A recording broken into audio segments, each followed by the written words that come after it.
नमस्कार. जय हिंद, जय महाराष्ट्र. सर्व महाराष्ट्रातील तमाम जनतेला माझी नम्र विनंती आहे.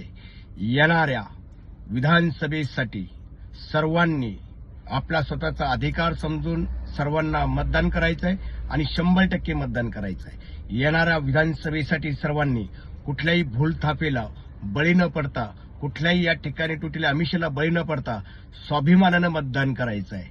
मित्रांनो, ज्यांना तुम्ही मतदान करणार आहात त्या लोकांचा गेल्या 5 वर्षाचा इतिहास करा, त्यांच्या पार्श्वभूमिकेचा अभ्यास करा.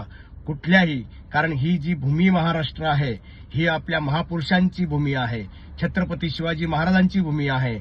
संत महासंत युगपुरुषांची भूमी आहे आणि अशा महाराष्ट्राच्या प्रत्येक जनतेचं हे आपलं परम कर्तव्य आहे. तर कुठल्याही जातीवर या ठिकाणी विचार करून मतदान करू नका, धर्मावर मतदान करू नका.